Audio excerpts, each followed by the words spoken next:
And there's this concept of this world in between.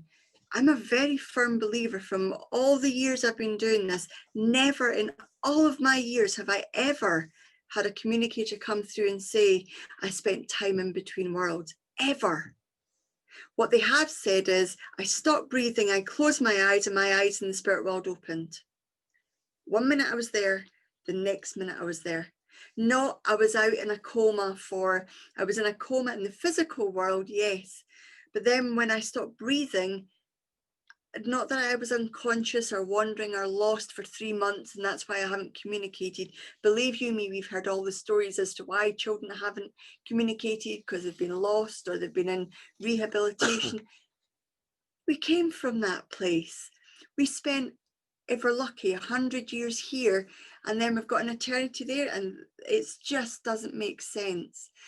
We can, as Phil has said, allow people. When I've known, I had a dear friend pass a week ago, just over a week ago, and in my thoughts I said, I know you'll be in the spirit world, I know it'll be a wrench for you, I know you weren't ready to go, but I'm sending my love. I know your family will miss you.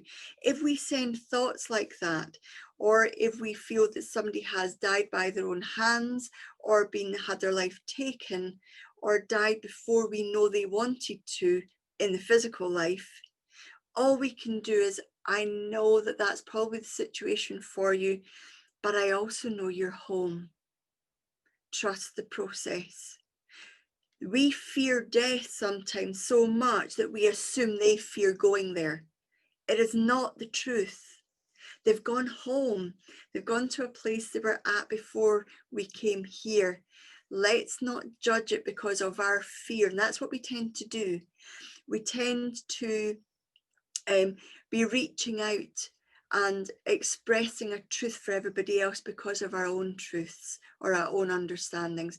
Let's not do that. When we stop breathing here, we are in the spirit world. There's no in-between world, or I would have heard about it. I'm sure I would have. I'm sure my team would have told me there was something in between.